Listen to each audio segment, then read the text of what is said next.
Most people say they want peace. They say they want ease, flow, freedom, relief.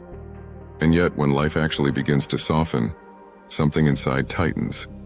They feel uneasy, restless, alert. They feel like something is about to go wrong. This reaction confuses people. They think it means they are broken, or addicted to stress, or afraid of happiness. But neuroscience offers a simpler explanation. Letting go feels like losing control because control is how the nervous system predicts safety. Control is not a personality trait. It is not a moral failing. It is not a lack of trust or faith. Control is a biological strategy. The nervous system exists to keep the organism alive. To do that, it must reduce uncertainty. Uncertainty is not inherently dangerous, but to a prediction-based system, it is costly. Every uncertain moment requires computation, energy, readiness. So the nervous system learns patterns. It learns what usually happens, and then it prepares in advance. Control is simply prediction turned into action. It is the system saying, if I manage the situation, I can prevent surprise. This is why control feels responsible, mature, necessary.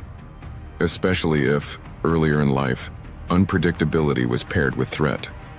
If chaos once meant danger, if silence once meant loss, if rest once meant vulnerability, then vigilance becomes safety. Control becomes regulation. This is where most self-help advice goes wrong. It treats control as a mindset problem, something to release through belief. But control is not cognitive. It is somatic. It lives in muscle tone, breathing, posture, attention. This is why people say, I know I don't need to control everything, but my body won't relax. The body is not resisting wisdom. It is protecting continuity. In predictive processing models, the brain's primary goal is to minimize surprise, not maximize pleasure, not pursue happiness. Surprise threatens prediction accuracy. Control reduces surprise. This is why control feels safe even when it causes suffering. Predictable suffering is preferable to unpredictable relief. This insight alone explains countless patterns. Why people stay in familiar relationships that hurt. Why they cling to routines that exhaust them. Why they fear ease more than struggle. Control is familiar. Letting go is unknown. The moment control loosens, prediction falters. The system cannot forecast what comes next. And that gap, that moment of not knowing, feels like falling. This is why people experience anxiety when things finally start going well. The system says, I don't recognize this pattern. Unrecognized patterns feel unsafe. This also explains why people sabotage progress. They are not self-destructive. They are self-predictive.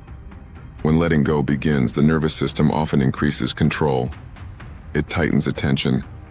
It scans more. It plans. It worries. This is not regression. It is a stabilization attempt. This is why letting go cannot be commanded. The system does not respond to instruction. It responds to evidence of safety. Safety, however, is not the absence of threat. Safety is the absence of pressure to perform. When you try to let go correctly, you add pressure. Pressure signals stakes. Stakes activate vigilance. Vigilance reinstates control. This is why effortful surrender fails. You cannot force non-force. At this point, many people confuse letting go with passivity. They imagine collapse, loss of agency, disengagement. But letting go is not giving up. It is ending unnecessary interference. Control interferes with learning. When outcomes are constantly managed, the system never experiences uncertainty safely. Without safe uncertainty, predictions cannot update. This is the paradox. The thing that once kept you safe now prevents the system from learning that it is safe. This is why control feels like identity. I'm the responsible one. I hold things together. If I don't manage this, everything falls apart. These are not beliefs.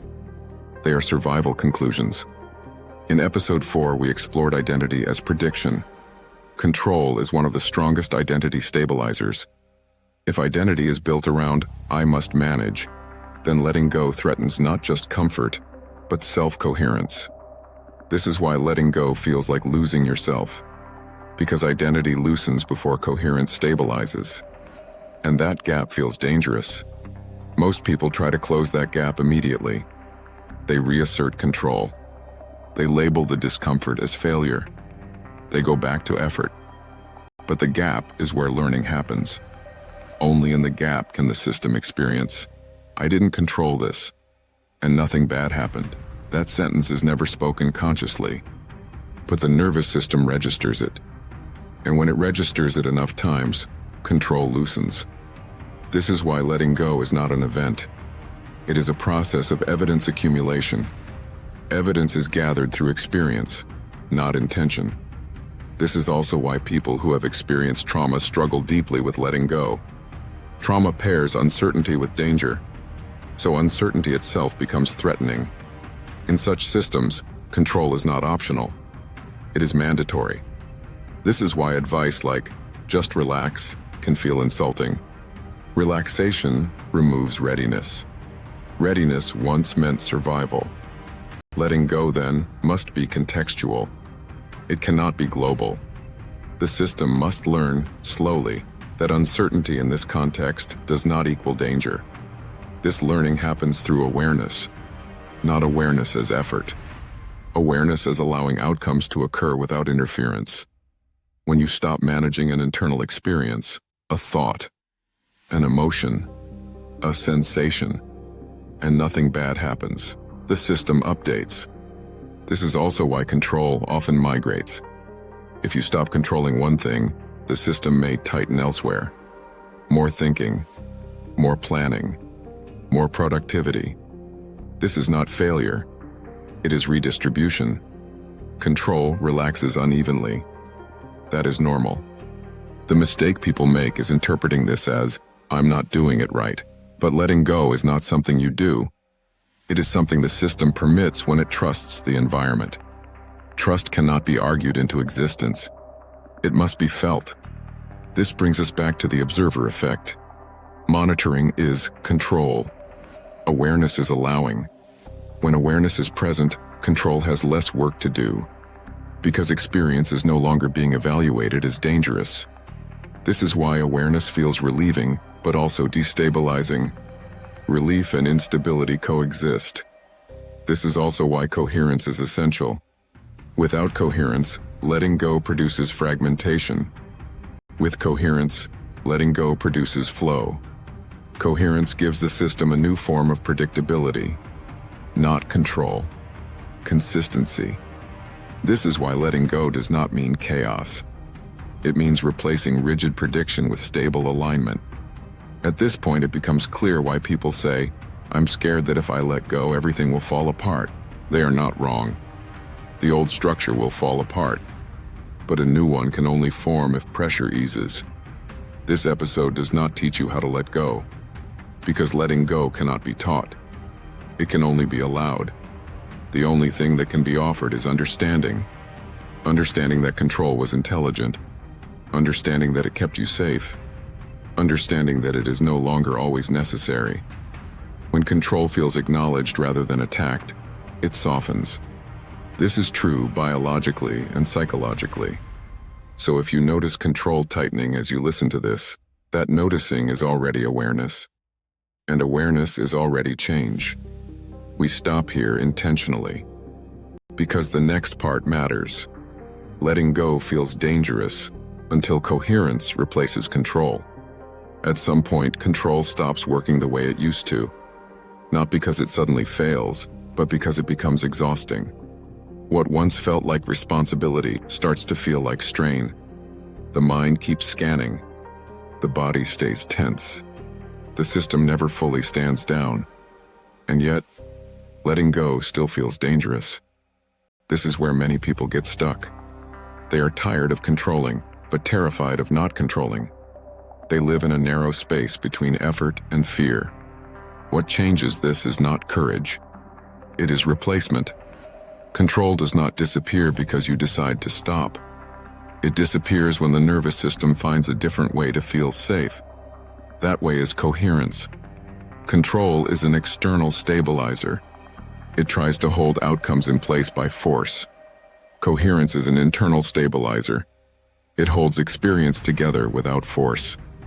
This difference is subtle, but it changes everything. When coherence is present, the system no longer needs to micromanage. There is a sense of internal alignment. Thoughts, emotions, and bodily signals are not fighting each other. They may not be pleasant, but they are not contradictory. And contradiction is what creates urgency. Urgency is the fuel of control.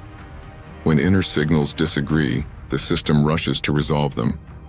When inner signals align, urgency dissolves. This is why coherence feels calm without effort. Not because nothing is happening, but because nothing is pulling in opposite directions. In systems science, coherence describes a state where components move in coordination, not because they are forced to, but because constraints are aligned. Stephen Strogatz's work on synchronization shows that systems naturally fall into rhythm when interference drops. The same principle applies internally. When thoughts say go, emotions say no, and the body says brace, control must intervene. But when these signals align, control becomes redundant. This is why letting go becomes possible only after coherence begins to form, not before. Many people try to let go in order to become coherent, but the order is reversed. Coherence comes first. Letting go follows. This is also why letting go cannot be global. You do not drop all control at once. Control relaxes in places where coherence is strong, and remains where coherence is weak. This explains why people feel peaceful in some areas of life and tense in others. It is not inconsistency. It is local coherence. Coherence develops through repetition, not repetition of effort, repetition of non-interference. Each time the system experiences uncertainty without danger, coherence strengthens. Each time pressure is absent, alignment deepens. This is slow, and that slowness is essential. Fast change would feel unsafe. The system would resist it. This is why people often say, "One day I just realized I wasn't doing it anymore." They did not decide to stop controlling. Control became unnecessary. This is also why life begins to respond differently after coherence stabilizes. Not because you manifested something, but because your behavior, timing, and availability changed. When control drops, perception widens. You notice opportunities without scanning for threat. You respond instead of preparing. You act without overthinking. From the outside, it looks like confidence. From the inside, it feels like ease. This is what people mean when they say things fell into place. What actually happened is that internal resistance dropped, and systems synchronized. This is where quantum language is sometimes misused. So it's important to be precise. Life does not respond to intention. It responds to stable signals. Stable signals emerge from coherence, not control. In physics, coherent systems produce clear patterns. Incoherent systems produce noise. In life, noise looks like contradiction. Wanting something while fearing it. Moving towards something while bracing against it. Saying yes while preparing for no. Control tries to manage this noise. Coherence dissolves it. This is why control feels heavy and coherence feels light. Not because coherence is passive, but because it is efficient. At this point, many people worry. If I stop controlling, won't I become lazy? This fear comes from confusing control with agency. They are not the same. Agency is responsiveness. Control is enforcement. Agency adapts. Control resists. When coherence is present, agency increases. You act when action is needed. You rest when rest is needed. You decide without rehearsing every outcome. This is not indifference. It is attunement. The nervous system prefers coherence because it reduces metabolic cost. Less internal conflict means less energy spent resolving contradictions. This is why coherence feels relieving. This also explains why chronic control leads to burnout. The system is constantly compensating for misalignment. Letting go, then, is not about trusting life blindly. It is about trusting your internal coordination. This is where many people misunderstand surrender. They imagine giving up discernment. But discernment improves when noise drops. This is why people in coherent states often make better decisions with less effort. They are not forcing clarity. Clarity emerges. Over time, coherence becomes the new baseline, and control becomes unnecessary. This does not mean control never returns. Under real threat, control is adaptive. The system knows how to use it, but it no longer lives there. This is the deepest relief. Not never controlling again, but not being trapped in control. At this point, the question shifts.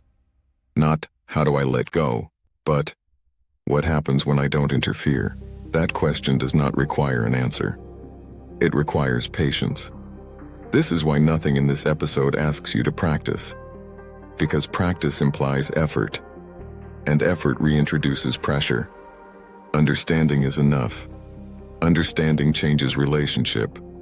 Relationship changes context. Context changes prediction. And prediction, when it updates, changes everything downstream. Identity, emotion, behavior, timing, choice. This is why letting go cannot be rushed, and why it cannot be forced, but also why it is inevitable once coherence begins. In quantum reset, this process is described as shifting state rather than chasing outcomes. When the state changes, behavior reorganizes.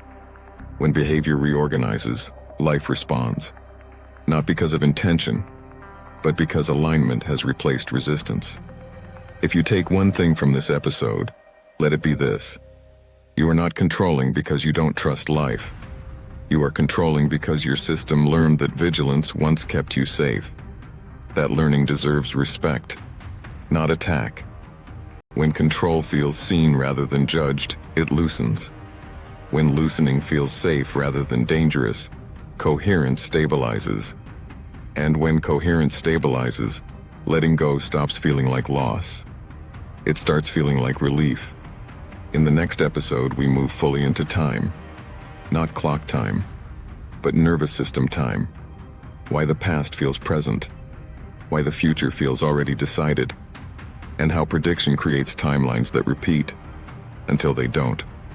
For now, there is nothing to change, nothing to surrender, nothing to master, only something to notice. Control relaxes when it no longer has a job, and coherence gives it permission to rest. If this episode resonated, subscribing supports this kind of slow, research-based exploration. And if someone you know is exhausted from holding everything together, sharing this may offer understanding without advice.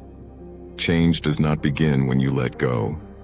It begins when letting go becomes unnecessary. That's the difference between effort and coherence.